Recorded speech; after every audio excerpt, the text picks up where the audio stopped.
Welcome to the Drowsy Dragon and to this Mythic Plus dungeon guide for Maisara Caverns in Midnight Season 1. We will cover all the mechanics of the trash mobs and all of the bosses and the mini bosses that you need to be aware of.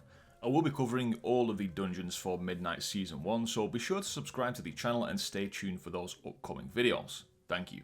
So, Maisara Caverns starts with an open area where you need to free 8 Witherbark prisoners in order to progress and unlock the first boss. There are actually 12 of these around the first area, so you can vary up the route a bit, going either left or right. From the start of the dungeon up to the first boss, here are the particular trash mobs you need to be aware of. You've got the Dread Soul Eater. Now these cast Rain of Toads, which just needs to simply be dodged, and they also cast Necrotic Wave. This will apply a Healing Absorb shield to its target, so healers be aware. You've also got the Frenzied Berserkers. Now these guys will leech HP from their target, and they also have the Regenerating buff, so they will regain 2% of their HP every 5 seconds, making them take a little bit longer to kill.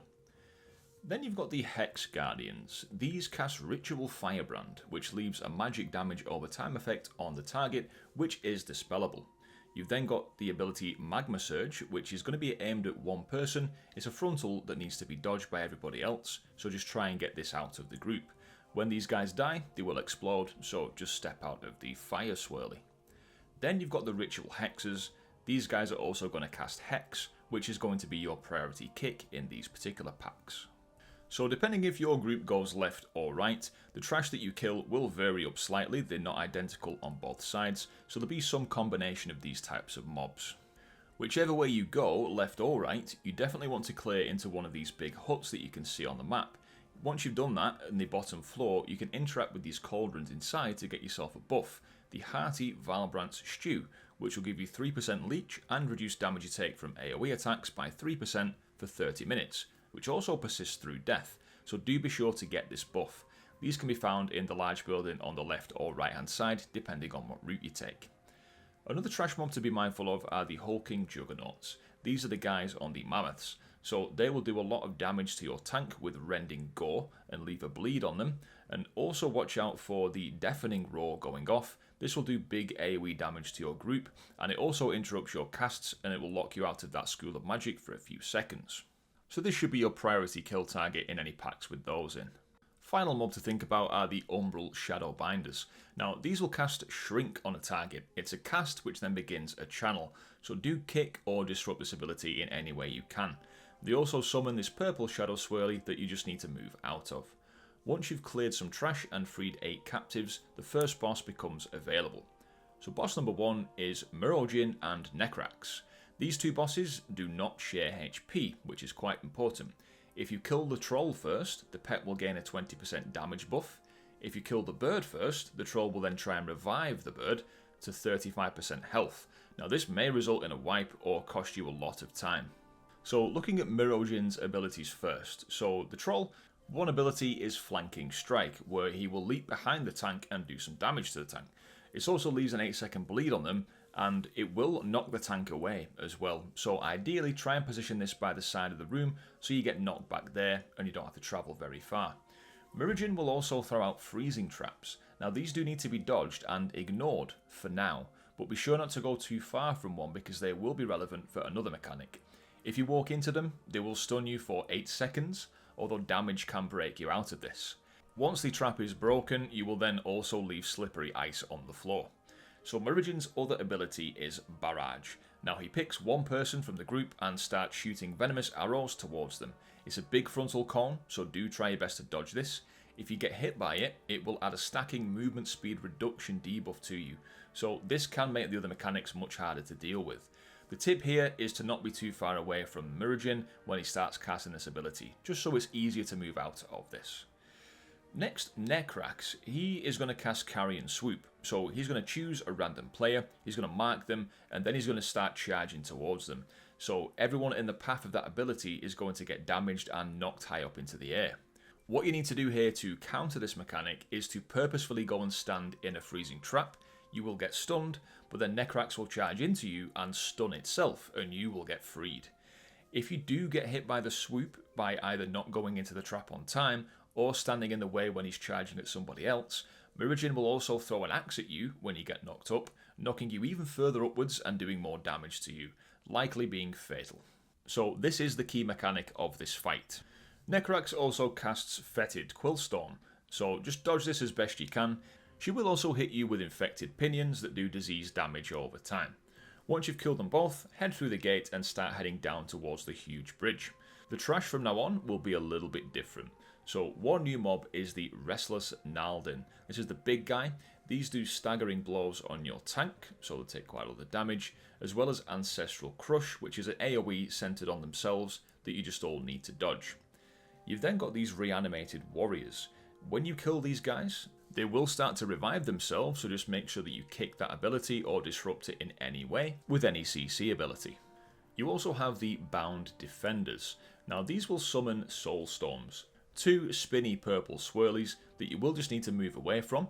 If you get hit by these, they will knock you up into the air. They also cast the Frontal Shield Vigilant Defense, so just be sure to move to the side or behind these mobs so that you can continue to do damage to them. In this next big room, you've also got the mini-boss Rokh'zal. So one ability to be careful for here is Invoke Shadow. This is a magic debuff which is, again, dispellable. The main thing here is Ritual Sacrifice, so one person will get targeted by this. You'll be sent to this altar, you'll be held in place by Death's Grasp and start taking pretty heavy damage. You can still cast all of your abilities while you are being sacrificed, so just make sure that you DPS Death's Grasp down. Other people in the group do help with the damage on this and get yourself free. You've also got these Shadow Whirlwinds that will go out, so just dodge these as well, but they do suck you into the centre, so this can make movement a little bit tricky. Ideally try to get these not placed in the middle of the group. When you get through this next section, do be careful of the ghosts walking down the path towards the next boss. If you walk into these ghosts, they will root you in place for a few seconds, which could be deadly. So ideally, tanks, don't fight the mobs in the middle of the path of ghosts. And they do go all the way down the ramp to boss number 2. One of the trash mobs will interact with these ghosts. You've got the Hollow Soul Renders. Now, occasionally they will cast Rend Souls, causing these ghosts to run away and explode. And they can come charging right into your group, so do be prepared to move. They'll also cast Frost Nova, which is going to root the target if it goes off, but it can be dispelled or broken out of. And that's all the trash before the second boss. Second boss is Vordaza. Now this fight can get a bit messy, so positioning and coordination are quite important here. The mechanic that is pretty deadly here, if not dealt with properly, is Rest Phantoms. So at each corner of the room you'll notice a little pillar with a blue fire in front of it. This is where the phantoms will spawn from when this mechanic begins. When they spawn, the phantoms will fixate and walk towards one player each. To deal with these, you need to make them collide with each other, but ideally only 2 at a time. When they collide, they will despawn, but they do also put ticking damage on the group for a few seconds, which is quite heavy, and it does stack. So if you get all 4 phantoms hitting each other at the same time, this is likely going to be lethal. So the best way to do this is if you get the tank to tank the boss at the middle of 2 pillars, so not in the middle of the room, tank it to one side, 2 phantoms will already be kinda close when they come out. So if the group stacks here, the people targeted by the 2 close by phantoms can make sure they kind of cross over to make the phantoms go together, and then you can deal with the ones that were coming from further away second. Vordaza will also cast Unmake, which is a rotating frontal cone ability that needs to be dodged. So again, the closer you are to her when this is about to go off, the easier it will be to dodge. At 50% HP, Vordaza will gain an Absorb Shield and stand in the centre of the room. While the shield holds, she will deal pulsing AoE damage to your party, which does ramp up over time. There will also be orbs in the room that you need to dodge, and this is really the phase to save your cooldowns for sure. Once the shield is down, be sure to kick Necrotic Convergence, and then the fight basically repeats. The only other ability to be mindful of is Drain Soul on the tank, which cannot be kicked, so tanks just use your defensives for that ability mainly. Once Vordaza is down, it's time to cross the big bridge. Now, there are no new trash mobs here to talk about, so simply cross the bridge, although one does not simply cross this bridge. There will be a barrage of stuff to dodge, so it's easy to stick right to one side so it's a bit less chaotic. Usually groups take the right hand side of the bridge. Doesn't make any difference though. You get these necrotic bouncy balls that travel in a straight line down the bridge, and you also get these smashy Hulk hands that go side to side. So the abilities are quite predictable, just don't get smashed, and really hug that wall on the side. You can also sneak behind the braziers to avoid damage from this stuff completely, and do be mindful though that as you're sneaking through, there are some bat mobs that are flying around off the bridge which will probably get aggroed. If you still need trash percentage here, it's likely going to be better to either go back to the Vordaza boss area and take the trash from the sides of the room there, or just simply wait until you've killed the last boss and then go back and kill the trash on the bridge when all these smashy mechanics are not going off, because it can get quite chaotic. At the top of the stage you will meet Zul'Jan doing his finest drum solo on the gong. Tell him he's fired by killing him, and this will stop the crazy stuff happening on the bridge. You will notice immediately that when you get close to him, he does do quite significant pulsing damage to your group, so kill him quickly. This brings us to the final boss of Maisara Caverns, Raktul. So, key mechanics here. You've got the tank mechanic, which is Spirit Breaker. He does 3 attacks, so save your defensives for the third part of this, which hits the hardest. It knocks the tank backwards, and it will also leave a pool of decay on the floor. So tanks, try and get this one outside of your group, ideally near the edge of the room. Standing in this pool does damage, but it also makes you take 30% more damage, so it is crucial that you stay out of this pool. Ideally stay near the edge in prep for the final hit, and then move out. You've then got Crush Souls. This is going to pick 3 players, and the boss will leap one by one to each of those players. You want to try and stack these relatively closely, but don't let them overlap. Try not to be too spread out as well, because this makes the next part of this mechanic a bit more difficult to deal with. So when he lands from each leap, he's going to leave behind a soulbind totem, which binds to you and it pulls you towards the totem. Ensure you're not stacked for this or stood in the circle of 2 totems at once, because the damage gets a bit unbearable. Standing in the purple circle right underneath the totem will do a ton of damage to you every 0.5 seconds, so beware of that. DPS the totems down to break the bind as soon as you can, and that's that mechanic dealt with. There is regular AoE damage going out throughout the fight from the boss casting Death Gorge Vessel, as well as small green swirlies that you need to dodge on the floor. The second major ability here is Soul Rending Roar. Now when he casts this, your soul will be sent to the start of the bridge and you'll have to make your way back to the boss. You get a debuff here called Withering Soul whilst in this form, where you take stacking ticking damage every 4 seconds, so you do need to be quick here. At this point, the boss is stunned for 45 seconds when he casts this ability, but souls will come out of him and deal damage to anyone nearby. It's imperative that you get back to the boss as quick as possible and take full advantage of the fact that he is currently stunned.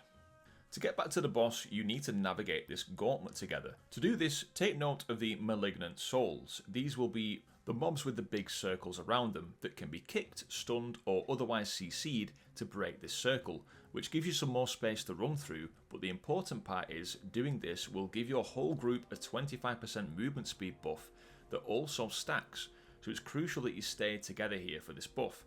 The buff also increases your damage, healing, and absorb effects by 25% as well, so be sure to collect as many of these as you can here along the bridge.